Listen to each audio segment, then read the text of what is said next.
Hello everyone. आज हम लोग अपनी AIBE की वीडियो को आगे कंटिन्यू करेंगे, जिसमें हम अगेन 20 क्वेश्चंस आज डिस्कस करेंगे, जो हमारे एग्जामिनेशन पॉइंट ऑफ व्यू से बहुत बहुत बहुत इंपॉर्टेंट है। हम अभी तक 7 लेक्चर्स कर चुके हैं, जिसके अंदर मैंने हर लेक्चर में 20-20 क्वेश्चन आपके साथ डिस्कस किए हैं। उम्मीद करती हूँ ये 20 क्वेश्चंस करते करते आपकी AIBE की अच्छी तैयारी हो रही होगी। कुछ भी ना सही तो आपको कम से कम 50% क्वेश्चन रिटेन रहेंगे, और एग्ज़ाम में आपको अगर वो क्वेश्चन टकराते हैं तो मुझे उम्मीद है कि आप उसको करेक्ट ही मार्क करके आएंगे। तो इसी होप के साथ आज आगे के 20 क्वेश्चन हम करते हैं, जिसमें से हमारा पहला क्वेश्चन है बहुत ही सिंपल। ऑडी ऑल्ट्रम पार्टम का मतलब क्या है? What is the meaning of ऑडी ऑल्ट्रम पार्टम? ये जो डॉक्ट्रिन है, ये जो मैगज़ीन है, हमने बहुत बार की है अपने LLB के सिलेबस में, जिसका मतलब है राइट टू बी हर्ड। हर इंसान को पूरा सुने जाने का अधिकार है। तो आपके ऑप्शन क्या है? No one should have fear of courts, no one can be जज in its own case, an adjudicating authority must give a speaking order, a person cannot be condemned without being heard, किसी को भी सुने बिना उसको punishment नहीं देना चाहिए। तो ऑडी ऑल्ट्रम पार्टम का मतलब यही होता है कि हर किसी को सुना जाए पूरा का पूरा, और यही नेचुरल जस्टिस का हमारा रूल बताता है। Second question is rules made by Bar Council of India in exercising its rule making power under। Bar Council of India अपने रूल्स बनाती है किसके अंडर? ये पावर उनको कहाँ से आती है? Advocates act 1951, advocates act 1954, advocates act 1964, advocates act 1961। हमने पढ़ा है एडवोकेट एक्ट 1961 का एक्ट है और किसी ईयर का एक्ट नहीं है। तो इसी के अंडर बार काउंसिल को पावर मिलती है अपने रूल्स बनाने की। Next question is ridge versus Baldwin का केस किस चीज़ में डील करता है? रिज वर्सेस बाल्डविन का केस एक ऐसा केस है जो नेचुरल जस्टिस में डील करता है।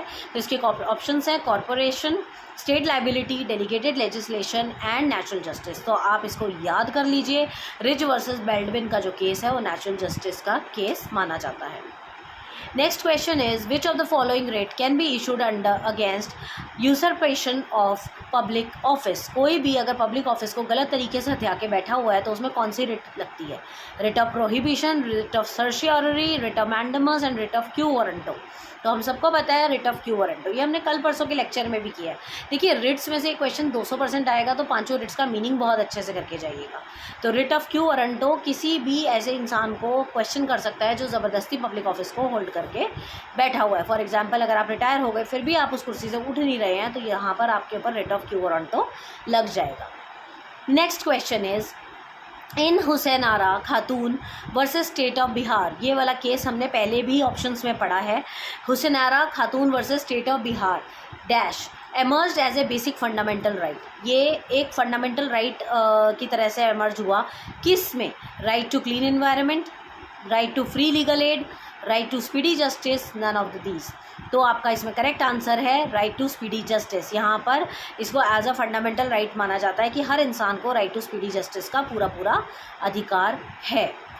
Next question is Muslim women has option to be governed by the provisions of section 125 to 128 of CPC 1973। Muslim women को ऑप्शन दिया गया है गवर्नमेंट की तरफ से कि वो 125 और 128 के प्रोविजन को यूज़ कर सकती हैं CPC की। Which section of A Muslim women protection of rights and divorce act deals with it?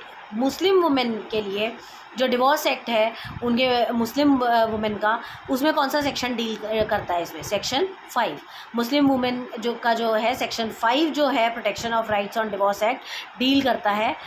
If on the date of first hearing of application under sub section 3 a divorced woman and her former husband declare by affidavit or any other declaration in writing such a form as may be prescribed either jointly or separately, they would prefer to be governed by the provision of 125 and 128 and file such affidavit or declaration, the magistrate shall dispose of such application accordingly। अगर उनकी इस right को छीना जाता है तो magistrate 125 से 128 लगा सकता है वहाँ पर। Next question is who is called the father of PIL? PIL के फादर, पब्लिक इंटरेस्ट लिटिगेशन के फादर किसको माना गया है? जनक किसको माना गया है? AN रे, justice RS Pathak, justice YV Chandrachud and justice PN Bhagwati. PN Bhagwati का नाम हमने बहुत बार सुना है PIL के केस में, जब उन्होंने लोकस स्टैंडाई को साइड करते हुए PIL को बढ़ावा दिया था, तो जस्टिस PN भगवती को जनक माना जाता है PIL के। Next question is again from PIL, which of the following categories of cases will not be entertained as PIL। इनमें से कौन सी कैटेगरी ऑफ केस ऐसा है जिसको PIL नहीं माना जाता? Family pension, petition from riot victims, neglected children या लैंडलॉर्ड टेनेंट मैटर। जो लैंडलॉर्ड टेनेंट का मैटर है इसको कतई पब्लिक इंटरेस्ट लिटिगेशन के मैटर में नहीं माना जाता, क्योंकि उन दोनों का आपसी झगड़ा है, पर्सनल है, तो ये आपस में ही सुलझाएंगे, कभी भी कोई थर्ड पर्सन इनके फेवर में कंप्लेंट नहीं डाल सकता। Next question is section 12 of Hindu Maintenance and Adoption Act 1956 deals with. जो Hindu Maintenance and Adoption Act है वो किस में डील करता है?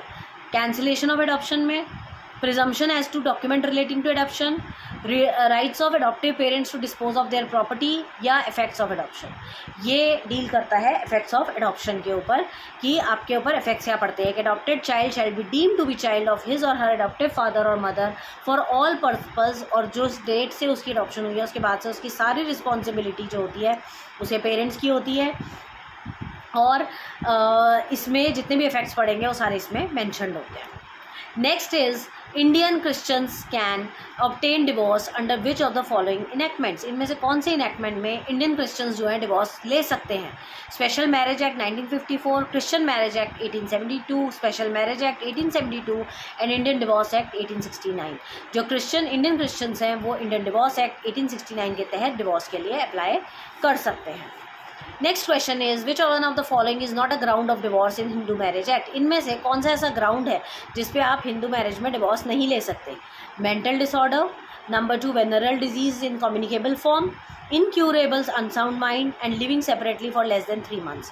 बहुत ही क्लियर है, आप मेंटल डिसऑर्डर पे भी डिवोर्स फाइल कर सकते हो, आप कम्युनिकेबल डिजीज़ पे भी डिवोर्स फाइल कर सकते हो, इनक्यूरेबल्स अनसाउंड माइंड पे भी डिवोर्स फाइल कर सकते हो, बट 3 महीने से कम पीरियड के लिए अगर कोई सेपरेट रह रहा है तो उस पर आप बिल्कुल भी डिवोर्स फाइल नहीं कर सकते हैं। Next question is sapinda relationship. Sapinda relationship का मतलब क्या है? उसका मतलब है third generation mother 7th generation father को लीव करना, third generation mother 4th generation father को लीव करना, second generation mother 5th generation father को लीव करना, and third generation mother and 5th generation father को लीव करना। हमने पढ़ा है अपने हिंदू मैरिज एक्ट में ये कि सपेंडर रिलेशनशिप में थर्ड जनरेशन तक मदर की तरफ से और 5th जनरेशन तक फादर की तरफ से हम शादी नहीं कर सकते। अगर हम सपेंडर रिलेशनशिप में जाते हैं तो हमारा third generation and 5th generation of father वाला ऑप्शन करेक्ट होगा। Next is which of the following is not a ground of void marriage under section 11। देखिए कई बार ना आपको क्वेश्चन सही दिया होगा मगर सेक्शन उल्टे पुल्टे दे देंगे, तो आपको ध्यान रखना है उस चीज़ का। कौन सा ऐसा ग्राउंड नहीं है वॉइड मैरिज का जो सेक्शन 11 में दिया गया है हिंदू मैरिज एक्ट में? Bigamy, degrees of prohibited relationship, sapinda relationship and child marriage. तो इसका करेक्ट आंसर है सेक्शन 11 जो डील करता है वो डील करता है सिर्फ वॉइड मैरिजेज में। उसमें जो आपका चाइल्ड मैरिज है उसमें ये डील नहीं करता है, मतलब इसमें इसका ग्राउंड नहीं है। बाइगैमी का ग्राउंड बन सकता है, प्रोहिबिटेड रिलेशनशिप का बन सकता है, सपेंडर का बन सकता है, मगर चाइल्ड मैरिज का नहीं बन सकता सेक्शन 11 में। Next is again repeated question. ये क्वेश्चन तो मैंने मोस्टली हर पेपर में देख लिया है। लीडिंग क्वेश्चन किस में पूछे जाते हैं? री एग्जामिनेशन में, क्रॉस एग्जामिनेशन में, एग्जामिनेशन इन चीफ में, या नन ऑफ दीज में? क्रॉस एग्जामिनेशन में। हम बहुत बार कर चुके हैं इस क्वेश्चन को। Muslim wife may sue for divorce under dissolution of Muslim marriage act 1939 section 2 अगर उसका हस्बैंड इंसेन है कितने पीरियड के लिए, तब मुस्लिम वाइफ डिवोर्स फाइल कर सकती है। अगर उसका हस्बैंड 2 सालों के लिए इंसेन होता है तो वो उसको डिवोर्स फाइल कर सकती है। ऑप्शन थे 1 साल, 5 साल, 2 साल, 7 साल। हमारा करेक्ट आंसर है 2 साल। Next question, under what circumstances the arbitral proceeding can be terminated. कौन सी ऐसी कंडीशन है जिसमें आर्बिट्रल प्रोसीडिंग को टर्मिनेट किया जा सकता है? फाइनल आर्बिट्रल अवार्ड होने के बाद, इंटरिम अवार्ड होने के बाद, या where arbitral tribunal issues an order for the termination. तो इसमें आपका इंटीरियम का तो हमें पता है कि इंटीरियम अवार्ड के बाद तो कभी भी टर्मिनेट नहीं की जा सकती प्रोसीडिंग। पहला और तीसरा सही लग रहा है। अब हमारे ऑप्शन है पहला तीसरा, पहला दूसरा, दूसरा तीसरा, पहला दूसरा तीसरा। तो जिसमें 2 है वो तो आप सारे ऑप्शन रिजेक्ट ही कर दीजिए। एलिमिनेशन मेथड से आपको पता चल जाएगा कि जिसमें 2 ऑप्शन है वो सब हट जाएंगे। तो लास्ट में आंसर बच्चा हमारा A, that is first and third. Final arbitral award के बाद भी आप टर्मिनेट कर सकते हैं, एंड अगर आर्बिट्रल ट्रिब्यूनल इशू कर देता है कोई टर्मिनेशन ऑर्डर तो वहाँ पर भी आप इसको कर सकते हैं। terminate. Next question is, which of the following section deals with arbitration agreement in Arbitration and Conciliation Act 1996? Arbitration and Conciliation Act 1996 में arbitration agreement जो होता है वो कौन से सेक्शन में डील करता है? Section 6, section 8, section 7, section 9. तो ये डील करता है सेक्शन 7 में.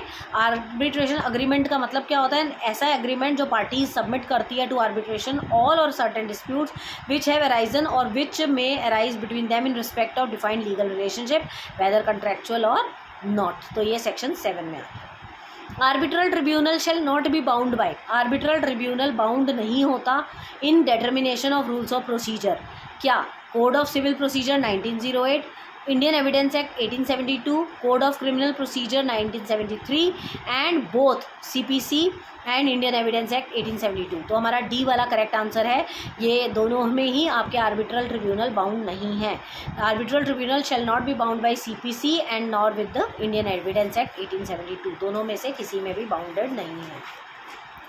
Next question, as per order 6 pleading का मतलब क्या है? तो उसने प्लीडिंग का मतलब पूछा है. प्लीडिंग का मतलब प्लेंट होता है, रिटन स्टेटमेंट होती है, दोनों होती है या दोनों में से कोई भी नहीं होती. हमें पता है प्लीडिंग में रिटन स्टेटमेंट और प्लेंट दोनों आ जाती है, तो both will be the answer.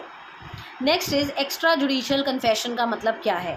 Extra judicial confession का मतलब कन्फेशन जो मैजिस्ट्रेट्स के सामने हुए हैं, कन्फेशंस मेड बिफोर जजेस जो जजेस के सामने हुए हैं, confession made either to police or person other than जजेस एंड मैजिस्ट्रेट. ऐसे कन्फेशन जो पुलिस के सामने हुए हैं जो जजेस और मैजिस्ट्रेट के सामने नहीं हुए. तो आप बोलोगे एक्स्ट्रा जुडिशियल कन्फेशन का मतलब होता है कन्फेशन जो कि पुलिस या पर्सन के सामने हुए हैं अदर देन जजेस और magistrate. And extra judicial confession एक वीक पॉइंट ऑफ एविडेंस होता है, वीक पीस ऑफ एविडेंस होता है, मगर इसका मतलब ये नहीं होता कि आप उसको बिल्कुल ही रिजेक्ट कर देंगे. Next question is, which of the following is not secondary evidence as per section 63 of Indian evidence act? Indian evidence act के हिसाब से सेकेंडरी एविडेंस इनमें से कौन सा नहीं है?